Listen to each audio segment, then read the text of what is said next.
Hello, everyone. Welcome to another edition of In the Spotlight. I'm Mike Canice, and of course, that is the legendary Luther Vandross in the background. And that music is very fitting because today's guest knows all about that one shining moment.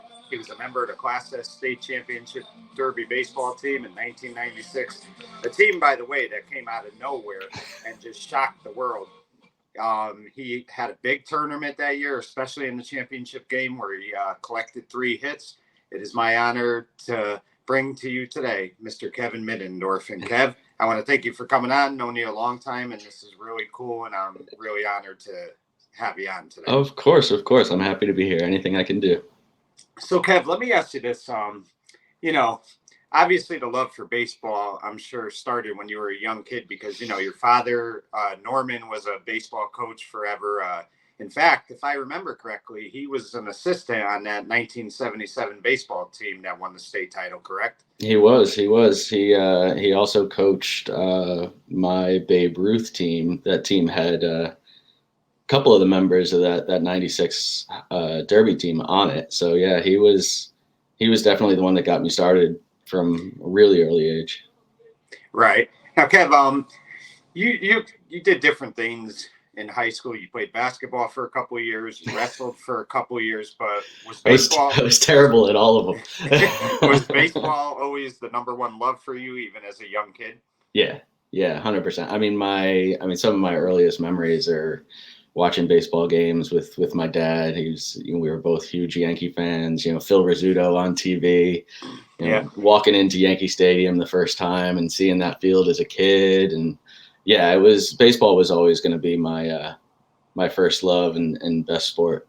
Right. Now, Kev, I was going to bring this up later, but since you mentioned the Yankees, it's a good way to segue into it real quick. And, Don Mattingly's always been my all-time favorite Yankee. I know he didn't win a championship, but I just love the guy, and he'll always be number one. But I've always wanted to ask you this. We've always had a friendly little argument about it on Facebook for years.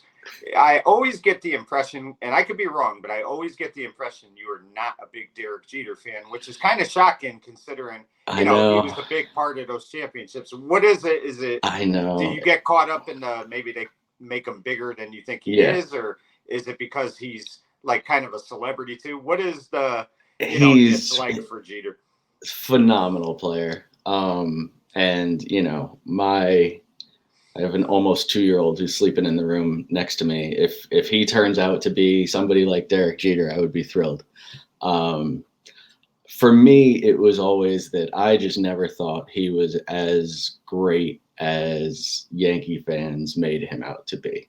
I don't even think he was ever the best player on his own team. I would say he always had, Bernie or Mariano was probably the best player on all those teams.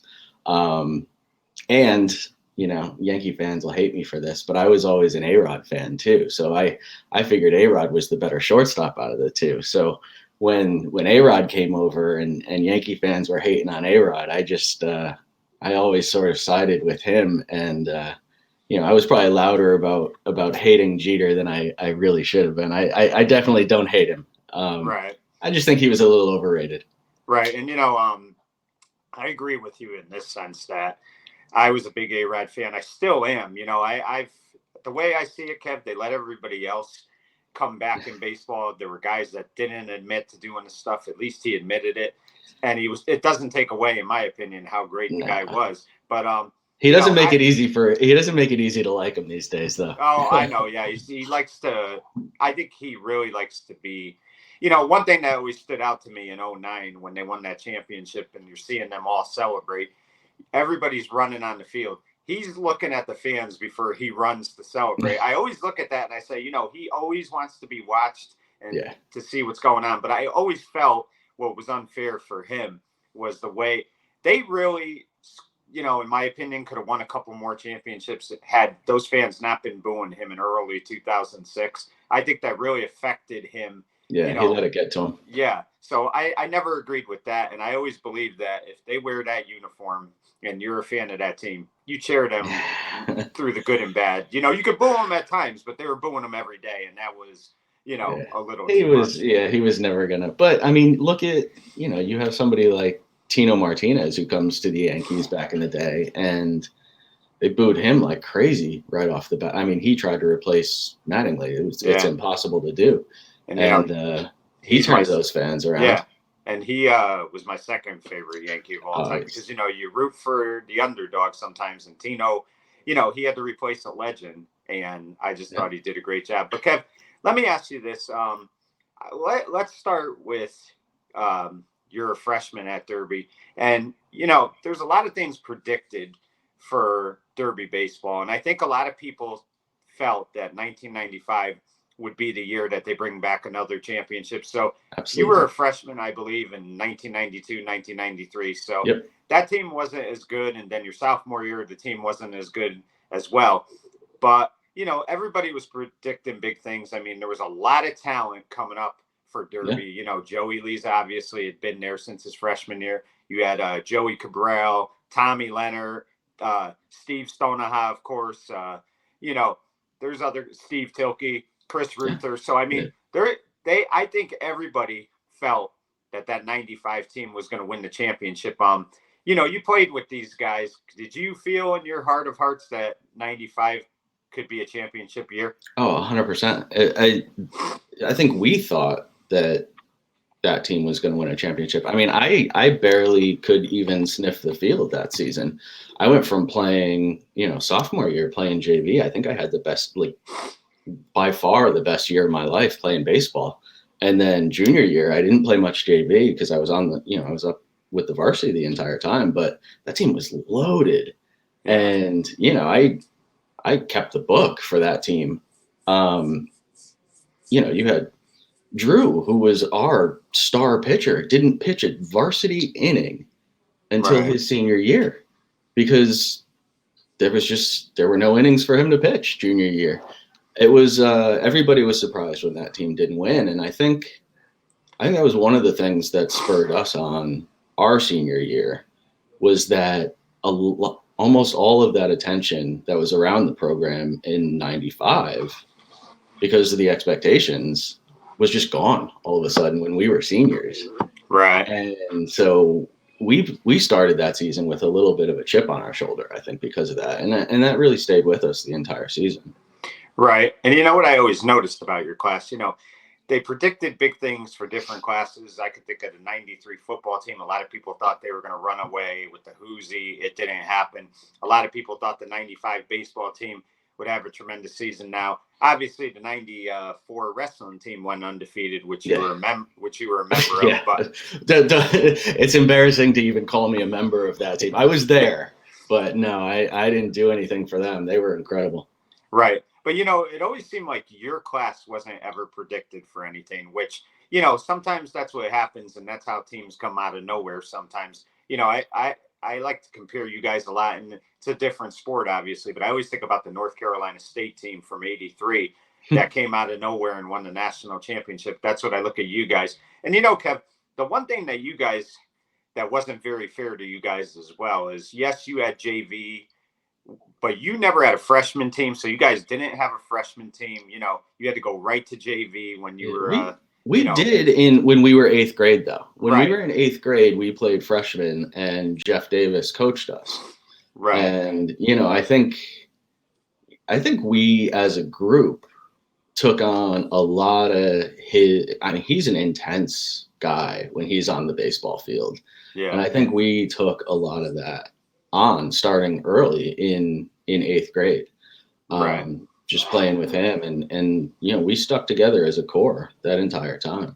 Right. But Kev, it's funny you bring up that 8th grade team because a big contributor to that team left for Ansonia. And, it's amazing when you think about how you guys won a state title, which we'll get more into soon. But, you lose Jeff Gregorio, who was huge. And you also lost Jason Lightham, a couple years prior. So, I mean, you lost a couple big guys that could have even, you guys could have had a real, phenomenal. You had a great season senior year, but it could have been even bigger if those two guys stuck around. Oh, my God. The talent would have been unbelievable. But you never know. Like, you never know if you take those guys and plug them into our team in Derby, who does that leave out? And what does that do to the team chemistry? And, you never. I mean, maybe we wouldn't have won. Maybe it wouldn't have been that perfect mix that we had. I mean, obviously, if you get a chance to take Lightem and Gregorio and the talent that they bring, you take it. Yeah. But you never know.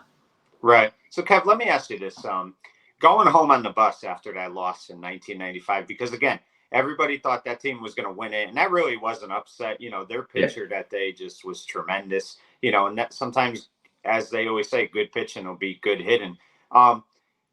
Obviously, you said you found it hard to get on the field that year, but how devastating was that for you on that bus ride home? Because you practice all year with these guys. You still want to win a championship. So how hard was that for you? You know, it was fun. I mean, for me, it was more about, you know, the 96 team felt like it was my team. Right. I played a role in that. I mean, for a while, I had a couple big slumps, but at least I played a role. The 95 team, I was there. It was never my team. Right. I felt worse for the guys whose team it was. I mean, those are still some good friends of mine. I just went tornado chasing back in May with Steve Owens and Tommy Leonard. Like, you know, some of these guys on that team were, you know, really close friends of mine. That was their senior year. That was their last game. And it didn't go the way that everybody thought it was going to go. So I felt bad for them. Right. And, you know, you talked about Jeff Davis. You know, the coaching staff that Derby had when you were there was tremendous. You know, I think, you know, it's another thing that's crazy. You guys won a state title senior year as well when Steve Riley was gone, because Steve is such a very good coach. I mean, Brilliant. You know, he works so hard at it. But, I mean, you had Steve Riley, you had George DeTulia. You know, you obviously had Jeff Davis, you know, John D. I think Andy Mancini was there your senior year. Yep. And you also had, I think, Chris Ruther at times, Chris Onofrio. But just talk about the coaching staff a little bit over the years. How T-Fay would come back. Oh, I mean, I think also in a small town, like in a town like Derby, you know these guys, even though these guys aren't coaching you, when you're in grammar school, and especially for me, because my dad was a teacher, like, I knew these coaches my entire life. So, you know, being able to look up to them and know how smart they are when it comes to the game of baseball and how passionate they are about it. And then finally getting to the point where you're able to take the field and have them coach you is just it's an incredible moment. But yeah, just like guys like Coach D and T-Fay, and like they know more baseball than just all of us combined could ever know. So it was a great experience. Right. So Kev, you know, senior year comes in, you know, I think the plan was for you to be the first baseman, but was it a scrimmage where you know, tore your knee up a little bit or something? I mean, I know you got hurt on a freak play. Talk about that a little bit, because, you know, your season could have been in jeopardy, you know, with that injury. Yeah, it was, like I said, you know, junior year, I didn't get much playing time at all. So senior year comes around and finally I'm gonna get my shot. But I was never, everybody will tell you, I was never a good defensive player. If I had a decent position, it probably would have been second base. But we had George French come up as a freshman. Right. And, you know, I was nice enough to let him play second base. No, but he was phenomenal. So I wasn't going to play second. So now it was, okay, where are we going to stick this kid? I was never a good outfielder. So the plan was, I was going to play first, and, you know, all the indoor practices in the beginning of the season, trying to get used to playing first base. And we go to, I think it was Naugatuck. And it had been raining like crazy, you know, maybe the day before, day of. We get off the bus, and I still remember to this day, there was a goalpost. The football goalpost was up behind shortstop, like in like short left center field on the field that we were playing the scrimmage in. And I'm looking around, the field's all muddy, and I was like, somebody's getting hurt today. I said it out loud. And we start playing this game, and I hit the only home run that I ever hit in my life in a game. That game, I think it was my first at bat. Right. And, you know, there's no fence, so I got to run around the bases, and I was slow. So it tells you how far that ball went. So I run all the way around the bases. I hit my only home run ever.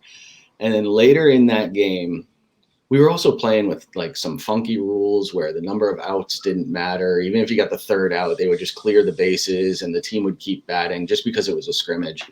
Yeah. They had a guy on third and there was a pop-up down, short right field foul territory. And I went running back.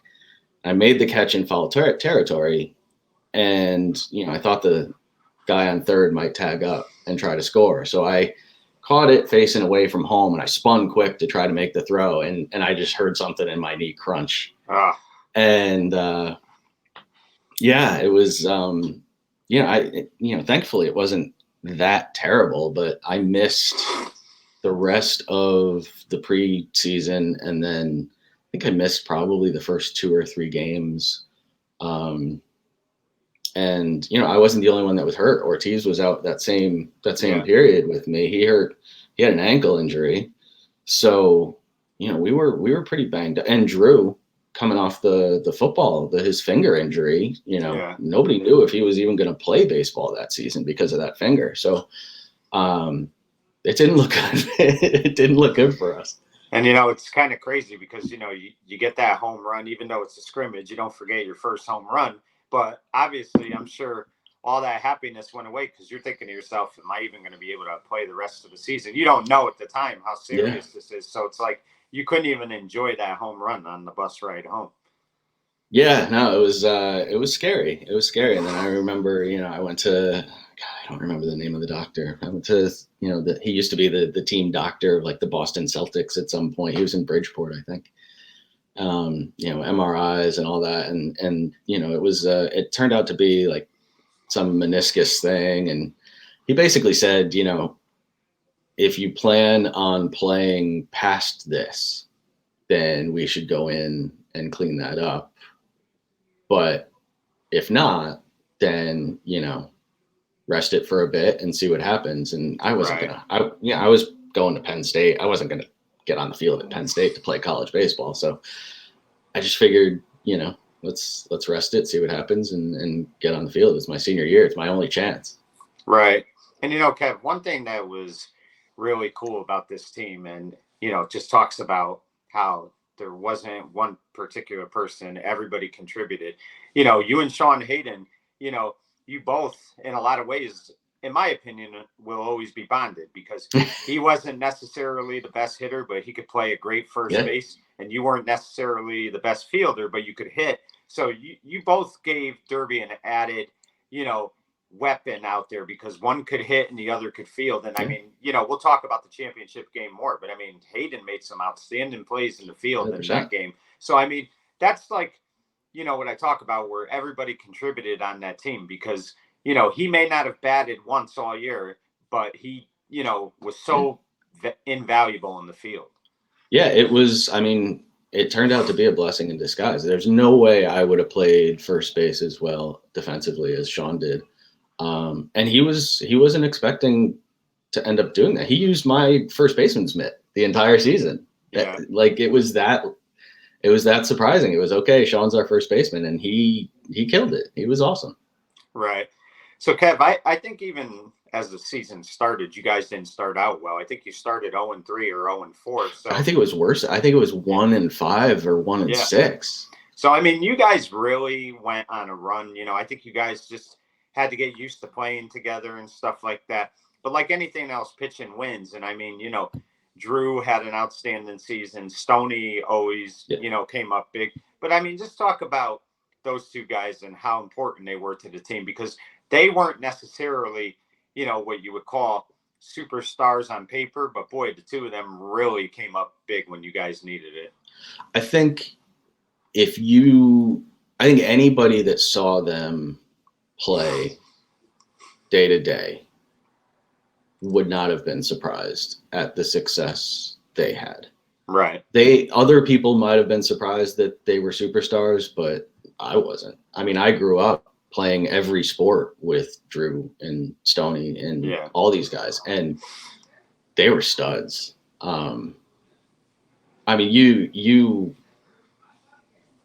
would have had to cut Drew's arm off to stop him from pitching, especially in that tournament. And Stoney could play center field, shortstop, pitch, hit. Like he was phenomenal. And that team without those two guys, but I mean, yeah, we had a good core of seniors. We had some guys who, I mean, Ortiz could hit the heck out of the ball. Chris could hit the ball. Pampa was on base all the time. But without those two guys pitching, I mean, they were our Shepard and Bartone. Right. And, Kev, the thing of it is, too, is, you guys started 1-5 and you played in that tough SCC. So, it was not going to be easy to go on the run and, win 9 out of whatever it is, 14. 9 out of 14 is asking a lot of a team. So, I mean, you guys really came on and, just think about the guys that really contributed that year. You just mentioned Pampa, Ortiz, tremendous hitters. They were always on base. But then you had 2 freshmen that started that year. You had Craig Schutte, who played right field. You had George French, who played second base. You had a junior, I think Henry Alicia started in left field. Yeah. So, I mean, and Chris, Chris to me is a very underrated hitter because he could hit the heck out of the ball. He wasn't a bad catcher. I know a lot of, again, when you got to replace Joey Lisa, that's not an easy thing to do. But Chris did a great job catching as well. But, I mean, you just had so many guys that if one guy was having a bad game, another guy would pick him up. Yeah. And we were, I can only speak for myself really, but I think I can speak for a lot of the guys. We were baseball guys. Yeah. Derby was a football town forever. And our class, we played baseball year round.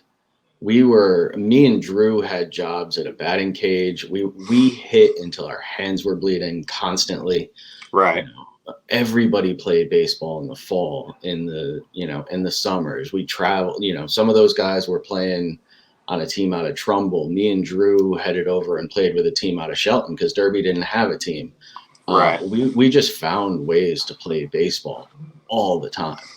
And that's why, you talked about the SCC and some of those teams we had to play, like the Cheshires and the West Havens. Yeah.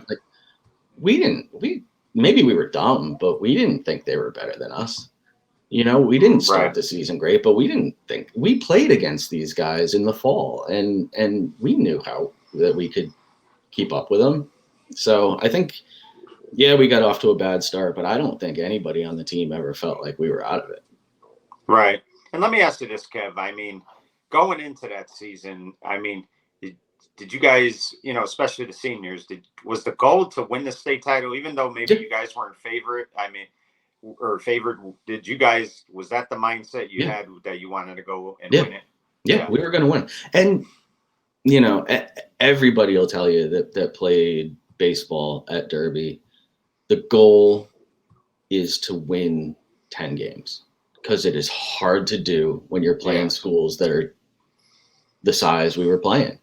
But we knew that if we just get into that tournament, that those other Class S schools were not going to beat us. Right. So, Kev, parts of the season, one of the best things about playing baseball in Derby at the time is the fun you could have with each other, especially in practice with the coaches and stuff. And I know, yourself and George had a, cool relationship. He would kind of bust on you. You'd bust on him a little bit. So just talk about tools a little bit. And, to me, John D was always the tools in football. He was the type of guy that would get the guys all pumped up. But tools was definitely the John D in baseball when it came to that. So just talk about him a little bit. Yeah, and not only that, I think, D can be intense on the baseball field. He doesn't expect everybody to be a superstar, but he expects you to play the game the right way. And, everybody will hear D's voice in their head when I say this, but make the basic plays. That's all he expected, but he was intense about it. And he could get in people's heads and you put a lot of pressure on yourself. And in baseball, that's not always the way to succeed. You sort of need somebody like Tools who can, when he sees that somebody's down, when he sees that somebody's putting too much pressure on themselves, he he could play that role of, sometimes it's comic relief, sometimes it's getting somebody fired up. You talk about Chris sort of coming out of nowhere as a hitter and filling Joe Lisa's shoes. Tools was a huge Chris fan. Yeah. And I think, I don't know, without Tools, I don't know if Jay has the season that he has, Right. so it's just such a critical role. Like he wasn't going to be that coach who was, telling you where your hands should be when you're holding the bat, or, teaching you how to stay back on a curveball and go the other way. But he was the one who, he just seemed to know what each person needed to help get the most out of them on the field. Right. Definitely. And, he was a great asset to Derby baseball. Kev, let me ask you this. What would you think was a turning point for you guys in the season? I mean, you really, like I said, you had to kind of run the table to get in this tournament. But is there any particular game or games that stand out to you from that season in the regular season? God, there were just so many. Like there were so many good and bad turning points in that season. Like, from the start to the, going, winning 9 out of 14. For me, like, one of the moments where I really realized that we were good was actually a loss. The one team that I never beat in 4 years of baseball, I don't think ever, was Cheshire. Right. And we went to Cheshire and we jumped on them in like the first 2 innings, first inning, first 2 innings. And we probably had, I don't remember, but 5-run lead, 7-run lead, something like that. And we were hitting the heck out of the ball and we lost. They came back and they beat us and we lost that game. But to me, I remember that as being like, if we can do that to them on their field, then we can play with anybody. Right. And, you guys do get in the tournament, you get to that 10-10, which you needed. And, Kev, I mean, now, and it's no disrespect to anybody playing baseball now in high school, but the road is a lot easier because you could even get in. I mean, Derby got in, I believe, one year with 6 wins. And, that is a lot. It's a lot easier road because, then, you got to win 6 out of 20 as opposed to 10 out of 20. So, I mean, that in itself is a huge accomplishment for you guys getting in there, because 10 wins, like you said, especially in the SEC, is very hard to do. Yeah, I mean, you look through our schedule at the beginning of the year, and you do that. Okay, you don't want to do it, but you do the okay, win, loss, win, win, win, loss, loss. We can beat them. They're going to be tough. Yeah. It's hard to find 10 wins on a schedule that has, Brantford and Sheehan and West Haven and Cheshire and Shelton, and there's just no gimmies in that schedule. So yeah, rules change over time, and if it's easier to get in now than it was then, that's fine. But if we only had to win 6, then again, maybe it wouldn't have made us work as hard. Right.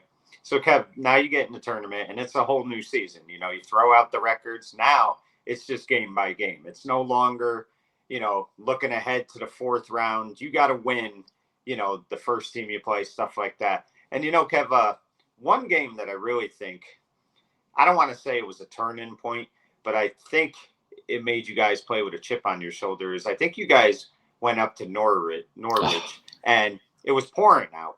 And yeah, they made us go you guys make that trip, and then they canceled the game last minute. And I think D was very mad. And I think, you guys came back the next day, you pounded them. And I think D left you guys in because he wanted to prove a point that, you don't make us come up and then cancel the game. But talk about that game a little bit, because you guys really, after that, played with a chip on your shoulder. And you guys, in a lot of ways, you guys really, I don't want to say coasted, but you made it look so easy getting to the championship game.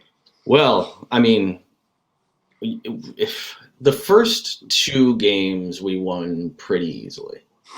And yeah, I said that was a long bus ride to do 2 days in a row to go play that game. And we all knew we weren't going to play that game. So, credit to the coaches, really. I mean, you got a bunch of 18, 17, 16, 15-year-old kids on a bus going all the way up there, knowing they're not going to play, turning around, going home, going back the next day, to keep our heads in it, and to get the result that we got, to keep a bunch of kids as focused as we were. That can't be easy. But yeah, those first two games, I think, if my memory serves correctly, I think we won those pretty easily. I was horrific. I stopped. It was like the last 3 games of the regular season, the regular season, first 2 games of the tournament, I couldn't buy a hit. I think I was like 0 for 15 or something. Right. Over the course of those 5 games. So it was brutal. But as long as we were winning, I was fine. Right. And, a big win was the Sacred Heart game, I believe. You guys played them at Nolan Field in Ansonia. Yeah. And I think that was a game where you kind of came out of your slump, too. I think you had a couple of hits in that game, a big, I think a big double. I could be wrong, but I remember you getting a big hit in that game. But again, the thing that really was telling about that tournament as well is the way Drew pitched in that tournament, because it worked out where Drew was able to pitch, I think, 4 out of the 5 games in that tournament. And it was no disrespect to Stoney, but Coach D saw that Drew was really on fire and he just kept it going with him. But just talk about his performance in the tournament, because, he was unbelievable. Unbelievable. Not only did he pitch 4 out of the 5 games, all 4 were complete games. Yeah. He threw 4 complete games in the tournament. It was unbelievable. And if you look at the scores of the quarterfinals against Sacred Heart at Nolan Field, we won 3-0. Yeah. So it's not like we put up massive numbers. But I'll tell you, baseball in Derby, you're never going to get a lot of fans during the regular season. You get, the parents and family members. Yeah. It's not like playing football. But when we get to the semifinals of the state tournament and we're playing on Nolan Field and people only have to drive 3 minutes to get over there, that place was packed. That was the biggest crowd I think I ever played in front of. And a lot of Ansonia players went to that game as well. They watched that game. So, that had to be a cool thing as well. And we knew those guys. When you're growing up playing Babe Ruth baseball in Derby, it's Derby and Ansonia together. Like we knew those guys forever. So yeah, it was a lot of fun to play that game in front of a big crowd. And we just took on this like, oh, now you wanna come watch attitude. Like, we've been playing our butts off all year and we'd have 20 people there. And now everybody wants to show up. I think it was Hayden that started it was like he had this saying, like it was like hop on or all aboard or like hop on the bandwagon now. Like, all right. And we figured out a way to turn everything into a chip on our shoulder. I think it was like, hop on the bandwagon. You guys didn't think we could do anything. We're going to prove you wrong. Even the Riles thing, like looking back on it, he didn't leave us. He didn't ditch us. Like he was Riles. He loved us, but we used it as a motivation. All right. Yeah. He doesn't want to coach us our senior year. That's fine. We're going to win it without him. Right. So Kev, let me ask you this too. We brought up Jeter before, and he was kind of like a silent leader. He led on the field, but you always need that guy to kind of keep everybody loose, pump them up. And I always looked at that's what you were, because I remember the introductions that day against Sacred Heart. And when you got introduced, I think you batted 6th or 7th in the lineup that day. You were so juiced up. You were firing everybody up. So, you were kind of like that vocal leader for that team. Talk about that a little bit, because you obviously knew that somebody had to keep these guys loose, and that's what you were going to do. I guess it started as I wasn't playing the field. When you're the DH and the team is out there taking infield before the game, like I got to figure out something I can do to try to help these guys. Like, so I would just almost make an idiot out of myself walking up and down the foul line and just yelling at everybody and trying to get them pumped up and fired up and talking about how, this was our field and nobody was going to beat us. And, I was always looking for ways to make myself useful when we were out on the field. And I think some of those games senior year, I still kept the book because I was just so antsy, looking for something to do, trying to Right. figure out how to make myself useful. But yeah, that was just one of the ways that I felt like I could help the team. Right. And Kev, the one thing too about you and Sean, him playing the field, you batting, is, when you're doing both, you have the chance to redeem yourself quick. If you strike out with the bases loaded and then make a huge play in the infield, you redeem yourself right away. If you make a bad play in the field and you come up to bat the next inning and you hit a big double or home run, you get to redeem yourself. But when you're just the DH and you're just fielding, you have to wait a little bit. So, I mean, that's a tough thing to go through too, but you guys handled that well. And I mean, like I said, I can't say enough about the job you two did on that team, because you both, knew your roles and you did them so well. Yeah, absolutely. And, looking back on it now, 25, I can't believe it's 25 years later.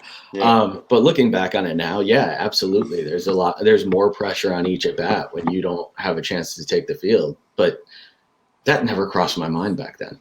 It just like my job was I was going to get 4 or 5 at bats a game, and I was going to do everything I could with those 4 or 5 at bats to try to help the team. And Sean, I'm sure, was the same way. He was going to get a certain number of balls hit to him, a certain number of balls thrown to him, and he was going to do everything he could to make the play. Right. So, Kev, talk about the semifinal game, because I mean, again, you guys beat Sacred Heart, like you mentioned, 3-0, but nobody really knows for sure, can you guys get to the finals? And I mean, you just have a great semifinal game. Drew again pitched great. Talk about getting to the championship game, because I think sometimes it's tougher to get there. It's tough to win it, but getting there is even harder too. Yeah, and that the semis was, God, I think we played that at Quigley, right? That would have been at West Haven. Yeah. The final score of that game is 2-1.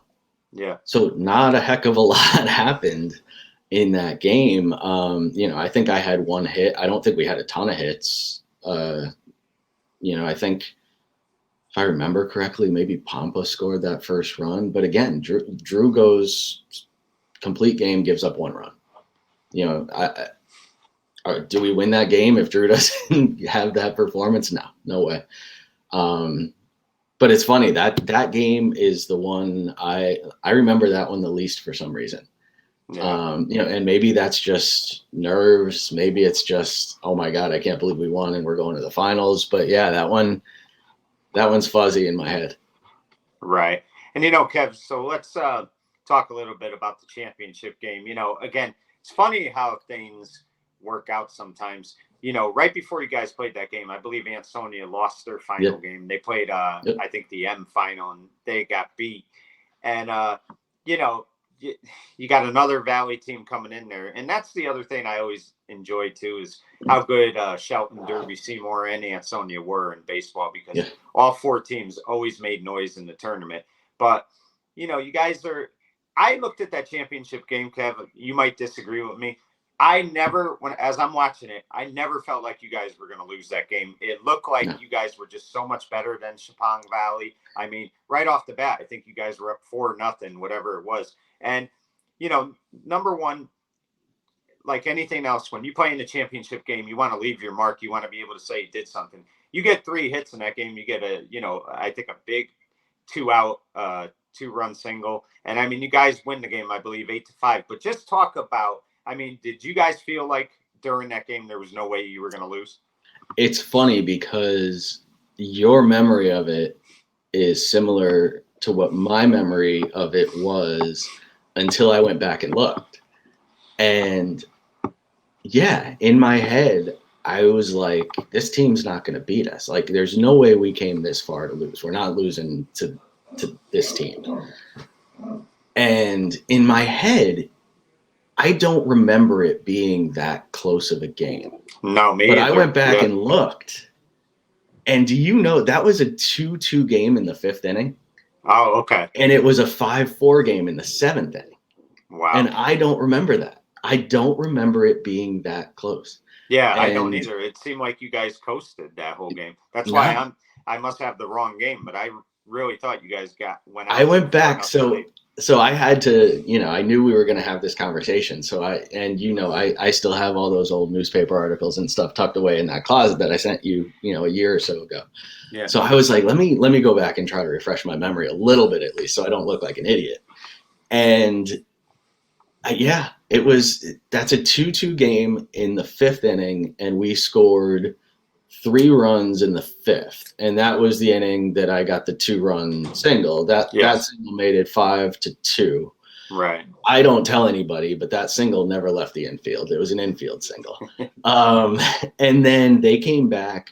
Drew gave up a 2-run homer in, I want to say it was the bottom, I think it was the bottom of the sixth to make it 5-4. Right. And then the top of the seventh is when their defense fell apart.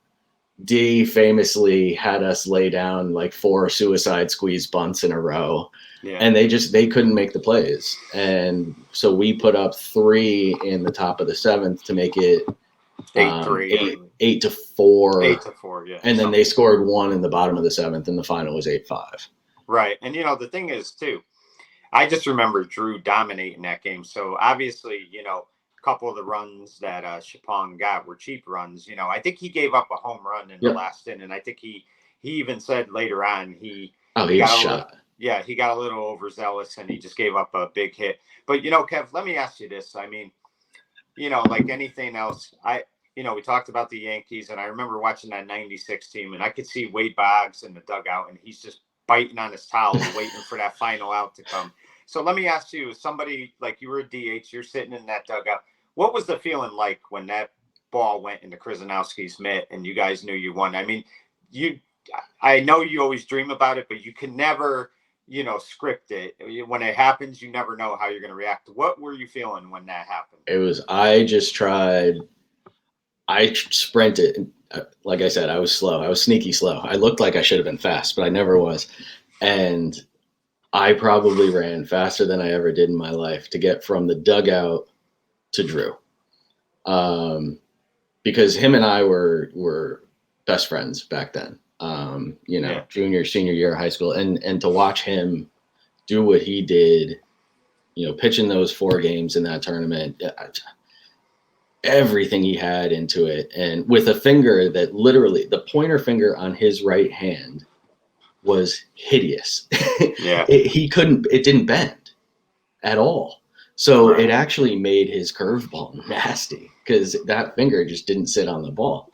But to do what he did under those conditions and the number of pitches he threw, I would have been devastated for him if we didn't win that game. And then when that ball hit Jay's glove, I just got out to the mound as fast as I could. And then I just remember, the next thing I remember is Gary Pompa flying through the air and jumping on the pile. It was awesome. Right. And, Kev, like you said, you guys were a close-knit group. You guys had, and, I brought up Ansonia before, and I am not trying to take any shots at Ansonia, but the point I make about it is, in your high school careers, and I'll even go as far as to say, Little League as well, just the football for some of the other guys, Ansonia usually got the best of Derby, and they usually always went out celebrating. So I think for one day, it had to be cool for you guys to see them go home with a loss and you guys went home with a win. I mean, because, like anything else, when you suffer so many losses, you appreciate the big wins a lot more. Yeah, we were not upset that they lost before we took the field. And it's tough. I mean, I was close with Jeff and Jay, and you don't want to see guys that you like lose, but it's still Ansonia. Right. So again, I keep coming up with things that we use to fire us up, and watching them lose and being able to take the field right after that and say, that's not going to be us. We're not gonna walk out of here like they did. Right. Just one more thing that we could use. Right. Now, Kevin, I think when Derby beat Chester in '92 to get in the tournament, Gino DeMoro dropped his goggles and D purposely stepped on him because he couldn't stand them. So you got any funny stories in that pile on that, like, you could look back and be like, this was a cool story when it was going on? I mean, you know, I mean, we did get to we got to shave D's head yeah, at the party after. So, after the championship, you get on the bus, everybody goes back to the high school. I remember actually before we went back to the high school, we stopped back at the field house at the field. I remember we just sprinted a lap around the field, yeah, around the football field, and we're baseball players. So that's a long run for a baseball player. We all slid into home plate, just keep that party going. I actually, before they tore up the field and replaced the field, I went back, and I took dirt from the right-handed batter's box from Ryan Field. I was oh, like, nice. that's my spot, and I got to get some of that before it goes away. But yeah, we all slid into home plate, going crazy. Go now, get back up to the high school in the cafeteria, Yeah. for the pizza party. And yeah, somebody brought clippers because D had told us if we win, we get to shave his head. So we all got to take turns shaving D's hair. Right. And Kev, one image from that after party that I always enjoy seeing, I've posted it a couple times, is the picture with you and your parents because, you won't meet two nicer people than your parents. I mean, and they've always been so supportive to Yeah. you, throughout the years. I'll still see your dad, him and Donna Doherty are always walking together. Yep. But just talk about what that moment was like to be able to share that with them because, you know, you'd have to be a fool not to see the bond you had with both of them. They were definitely always your biggest fans. Yeah. Yeah. No, I mean, they were, as my dad taught at the high school, and then, he would teach nights at when I was really little, he would teach at Sacred Heart. When I was a little bit older, he taught at Southern. Uh, you know, sometimes there were games that he couldn't make it to, and my mom would go, and she wasn't a sports fan. She wasn't a baseball, but she would be there. Yeah. Yeah, they were always there. My dad, growing up, every weekend, if I said, let's go to the field, like he would throw me 300 pitches on a Saturday. And then there were times I'm sure we went back on Sunday. He never said no once, ever. Right. So just, I wouldn't, I was never a great player, but I wouldn't have been even close to what I was without him throwing me 5 billion pitches growing up. And my mom being there in the stands. I mean, yeah, it was that picture you're talking about. I have sitting right next to the TV in the living Yeah. room. That's one that, I cherish that shot. It's just, it's one of those memories that nobody can ever take. Right. And Kev, I meant to bring this up as well, but really, when you talk about team play and unselfishness, Steve Stoneha deserves a lot of credit because Oh yeah. he did what was best for the team, and he could have, been bitter about Drew starting those games, but he wasn't. He just wanted to win. He was a great captain, and he proved it by doing what he did out there. Yeah. Just talk about him as a leader because to me, he was the best. If you told me that one person on that team was going to go on to be a coach somewhere, I would have told you it would have been him. And for that exact reason. Like he always wanted to do what was best for the team. And if I'm sure, like he was a competitive kid, I'm sure he was pissed that he wasn't starting some of those games, but he never said it out loud. He never let it show. He never let it affect his play. Right. He's just a great, great kid. Oh yeah, definitely. And I believe he's coaching. Is it Plainville? He's coaching somewhere. I think so. Yeah. So he's doing a great job. Over there. Kev, when you look back on it 25 years later, and it's hard because there were so many memories from that team. But what is the one thing that stands out to you the most about that '96 team? That's the ride home from that finals game. Yeah. That bus ride home when you realize that we did everything that we set out to do that season, and that we played together. That group, we played t-ball together. We played little league together. We played fall ball. Like we did everything together. And that bus ride home, I remember just the bus driver must have hated us, just screaming and banging on the roof of the bus and yelling out the windows. And it feels like, that ride home, I mean, that's got to be an hour ride on a bus. It felt like it 5 minutes. Right. But yeah, that's, there's a lot of little moments throughout the season, but if you ask me to name one, that bus ride back is the one that'll come to mind first. Right. So, Kev, before we go, I mean, what would you say, in essence, like, what would you tell any team that is trying to get in the tournament? What would you say to them they need to do from the start of day one until, the last game of the season? What would you say they need to do if they want to make that happen? Work. I mean, I'm not kidding when I said we played baseball year round. There was a year, I don't know if it was our senior year, it might have been our junior year, but I think it was our senior year, where there was like a ridiculously late snowstorm in the winter, and like the town wasn't going to go clear the snow off the field. We went and shoveled, like some of us went and shoveled the field to try to get out there so that we could practice. Like we put in the effort for years to lead up to that tournament. And I think other than that, I think it's just we played for each other too. We weren't out there trying to, there weren't a lot of superstars. There weren't a lot of college scholarships. Nobody was going pro. But we all went out there and we did everything we could every game for each other. Because we grew up together. We were like best friends for 18 years practically. So, and that's, it's one of those small town things, how it was. Right. Well, Kev, I really do congratulate you and your teammates on that great championship season. Congratulations on the 25th anniversary of it, because I mean, it never gets old. I'm sure you could still look back and always remember things about it. But, it was Derby needed that championship at that time. I mean, there was a little drought. The football team was kind of on the decline back then. So, I mean, you guys gave the town a great couple weeks that they'll remember forever. So, congratulations and thank you for coming on today. Thanks, man. Yeah, anytime. I'm happy to help. Thank you, Kev.